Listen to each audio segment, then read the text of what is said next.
मुस्लिम ही हम वतन है, मुस्लिम ही हम वतन है, सारा जहां हमारा, सारा जहां हमारा, रोए ज़मीं पे लेकर हमारा, मुस्लिम ही हम वतन है, बलगल उला बिकमालिही, कशफत दुजा बिजमालिही, हसनते जमीअ खसालिही, सल्लु अलैहि। আল্লাহ পাক রব্বুল আলামিন এই মহাগ্রন্থ আল কোরআন সম্পর্কে সূরাতুল ওয়াকিয়ার মধ্যে এসেছে, ইন্নাহু লাকুরআনুন কারীম। মহাগ্রন্থ আল কোরআনের ৬৬৬৬টি আয়াতের মধ্যে অত্যন্ত গুরুত্বপূর্ণ একটি সূরা সূরাতুল ওয়াকিয়া। সূরা ওয়াকিয়ার ৭৭ নম্বর আয়াতে কারিমার মধ্যে আল্লাহ পাক রব্বুল আলামিন বলেন, নিশ্চয় এটা সম্মানিত কোরআন। কোরআন কি সম্মানিত? কোরআন যে সম্মানিত, এটার মধ্যে আপনাদের কোনো সন্দেহ আছে? জোরে বলতে হবে, কোনো সন্দেহ আছে? কোনো সন্দেহ নেই। কারণ এই কোরআনকে সম্মানিত করেছেন কে? এই সম্মানিত কোরআন প্রেরণ করেছেন কে? আল্লাহ। কার উপর প্রেরণ করেছেন? আখায়ে নামদার, মদিনায়ে তাজদার, নূর মুজাসসিম নবী করিম রউফুর রহিম সাল্লাল্লাহু আলাইহি ওয়াসাল্লামের উপর এই মহাগ্রন্থ আল কোরআন নাযিল করেছে। এই জন্য ইন্নাহু লাকুরআনুন কারীম, এই কোরআন সম্মানিত কোরআন, এইটার মধ্যে আমাদের কোনো সন্দেহ নাই। এরপরে ৭৮ নম্বর আয়াতে কারিমার মধ্যে আল্লাহ পাক রব্বুল আলামিন বলেন, ফি কিতাবিম মাকনুন। কি আছে এই গোপন কিতাবে? এই সম্মানিত কিতাবের মধ্যে কি আছে? আল্লাহ পাক রব্বুল আলামিন এই মহাগ্রন্থ আল কোরআনকে সামাজিক, রাষ্ট্রীয়, অর্থনীতি, দণ্ডবিধি, সমাজনীতি, রাজনীতি থেকে শুরু করে প্রত্যেকটা ক্ষেত্রে এই মহাগ্রন্থ আল কোরআনের মধ্যে সুচারুরূপে দিয়েছেন। ঠিক কিনা? এই কোরআন দিয়ে যদি রাষ্ট্র পরিচালনা করা হয়, এই কোরআনকে দিয়ে যদি ক্ষমতার মসনদ পরিচালনা করা হয়, এই কোরআন দিয়ে যদি ব্যবসা বাণিজ্য করা হয়, এই কোরআন দিয়ে যদি সংসার নীতি থেকে শুরু করে প্রত্যেকটা নীতি যদি পরিচালনা করা হয়, আল্লাহ পাক রব্বুল আলামিন প্রত্যেকটা পরিচালনার মধ্যে তার কুদরতের খজিনা থেকে রহমত নাযিল করতে থাকবে। সুবহানাল্লাহ। সূরার মধ্যে শেষ নয়, আল্লাহ পাক রব্বুল আলামিন এই সূরা ওয়াকিয়ার ৭৯ নম্বর আয়াত কারিমার মধ্যে আল্লাহ পাক রব্বুল আলামিন বলেন, লা ইয়ামাসসুহু ইল্লাল মুতাহহারুন। যারা পাক পবিত্র তারা ব্যতীত এই মহাগ্রন্থ আল কোরআনকে কেউ স্পর্শ করতে পারবে না। মহাগ্রন্থ আল কোরআন এইটা চুমা দিলে সওয়াব আছে কিনা? এইটা তেলাওয়াত করলে সওয়াব আছে কিনা? অবশ্যই সওয়াব রয়েছে, কিন্তু কোন অপবিত্র ব্যক্তি লা ইয়ামাসসুহু ইল্লাল মুতাহহারুন এই মহাগ্রন্থ আল কোরআনকে স্পর্শ করতে পারবে না। সূরার মধ্যে শেষ নয়, আল্লাহ পাক রব্বুল আলামিন সূরা ওয়াকিয়ার ৮০ নম্বর আয়াত কারিমার মধ্যে আল্লাহ পাক রব্বুল আলামিন বলেন, তানজিলুম মির রাব্বিল আলামিন। এইটা বিশ্ব পালন কর্তার পক্ষ থেকে নাযিলকৃত এই মহাগ্রন্থ আল কোরআন। আল্লাহু আকবার। এই কোরআন কার পক্ষ থেকে এসেছে? আল্লাহ পাক সুবহানাহু ওয়া তাআলার পক্ষ থেকে এসেছে। ৬৬৬৬ আয়াতে কারিমা এই মহাগ্রন্থ আল কোরআন।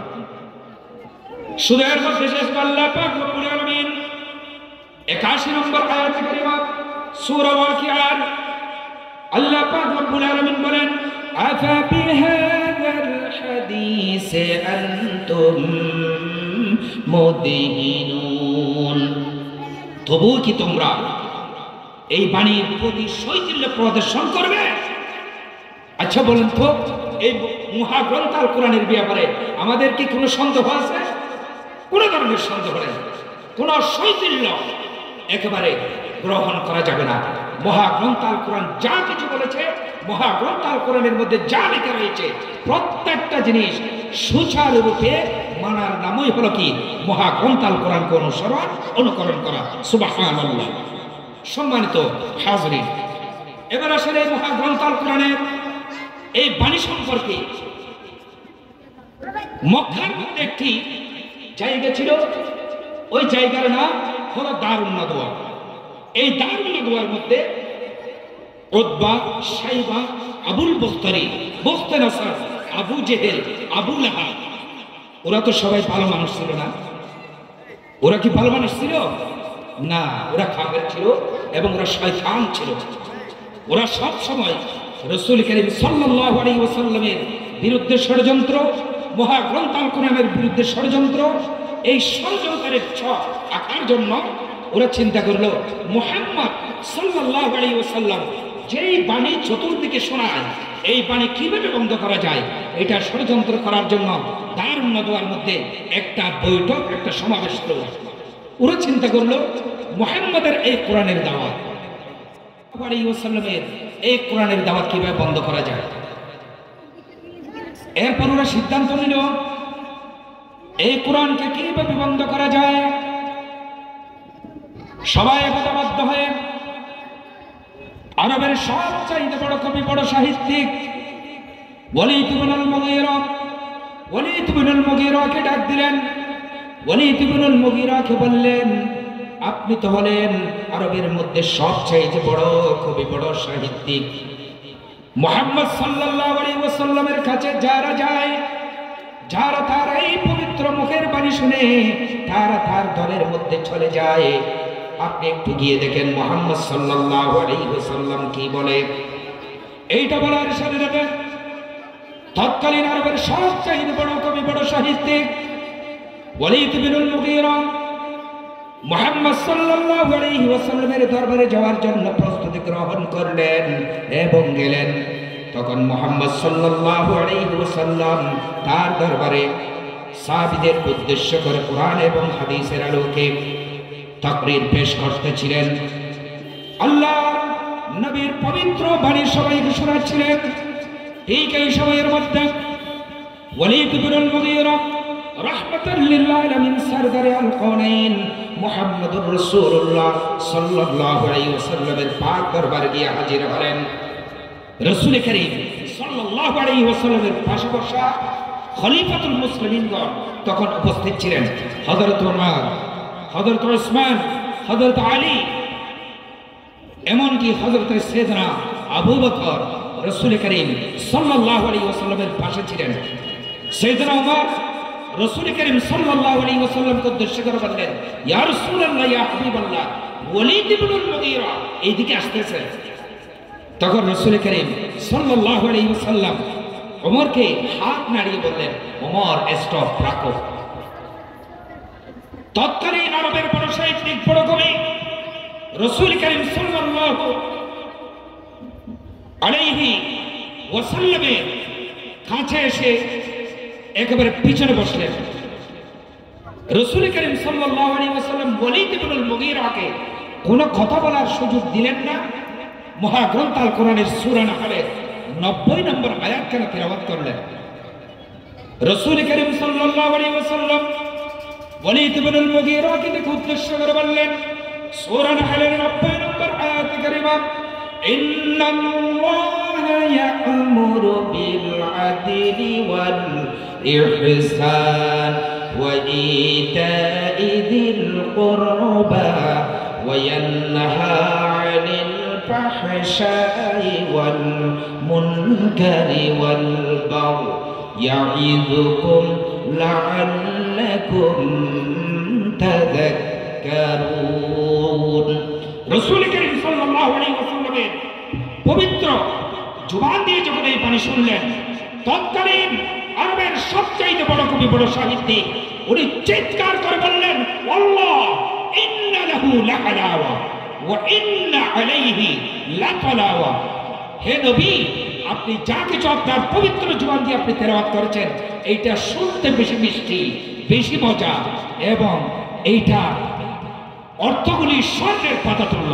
তৎকালীন বড় সাহিত্যিক বড় কবি ওয়ালিদ ইবনুল মুগীরা মহাগ্রন্থ আল কোরআনের এই একটি সূরা একটি আয়াত কারিমার মধ্যে মাথা নত করে রাসূল করিম সাল্লাল্লাহু আলাইহি ওয়াসাল্লামের পাক দরবার থেকে চলে গেলেন। এরপর উতবা, শাইবা, আবুল বখতারি, বখতে নসর, আবু জেহেল, আবু লাহাব সবাই জিজ্ঞেস করলো, দোস্ত কি খবর? তোমাকে তো একটা কাজের জন্য প্রেরণ করেছিলাম। আল বিদায়া ওয়ান নিহায়ার মধ্যে এই ঘটনাটি এইভাবে এসেছে। তৎকালীন আরবের বড় সাহিত্যিক বড় কবি উতবা, শাইবা, আবুল বখতারিকে উদ্দেশ্য করে বললাম, ও আমার ভাইরা, আমি মুহাম্মদ সাল্লাল্লাহু আলাইহি ওয়াসাল্লামের পাক দরবার আমি গিয়ে যা কিছু শুনেছি, এইটা মুহাম্মদ সাল্লাল্লাহু আলাইহি ওয়াসাল্লামের পক্ষ থেকে যা শুনলাম, এইটা তার পক্ষ থেকে তার নিজস্ব কোনো বাণী নয়, এইটা সরাসরি আল্লাহর বাণী, এইটার মধ্যে কোনো সন্দেহ নাই। তাহলে মহাগ্রন্থ আল কোরআন সম্পর্কে কাফিরের জনগোষ্ঠী থেকে শুরু করে আবু জেহেল, আবু লাহাব সবাই বুঝে গেছে কোরআন একটা সত্য কিতাব। এই মহাগ্রন্থ আল কোরআন এটা একটা সত্য কিতাব, ইসলাম ধর্ম সত্য ধর্ম বুঝে গেছে, কিন্তু সেইটা মানে নাই। কোরআনের বিরুদ্ধে, রসুলের বিরুদ্ধে সব সময় ষড়যন্ত্রের মধ্যে লিপ্ত ছিল, তখনও ছিল, এখনো আছে, আগামীতেও থাকবে। কিন্তু এরপরে কি আমরা কোরআন তেলাওয়াতকে আমরা বন্ধ করে দেব? না, কখনো না। আমরা আমাদের সন্তানদেরকে কোরআন শিক্ষার জন্য, এই মহাগ্রন্থ আল কোরআন শিক্ষা নেওয়ার জন্য, হাফেজ হওয়ার জন্য এই তালিমুল কোরআন এই মাদ্রাসায় আমাদের জন্য যথেষ্ট। আল্লাহ পাক রব্বুল আলামিন এই মহাগ্রন্থ আল কোরআনের বাণী সংক্ষিপ্ত আকারে আপনাদের জ্ঞাতার্থে বলেছি, আমরা যেন আমল করতে পারি সেই তৌফিক যেন এনায়েত করেন। সবাই বলেন আমিন। ওয়া আখিরু দাওয়ানা আনিল হামদুলিল্লাহি রাব্বিল আলামিন। আসসালামু আলাইকুম ওয়া রাহমাতুল্লাহি তাআলা ওয়া বারাকাতুহু।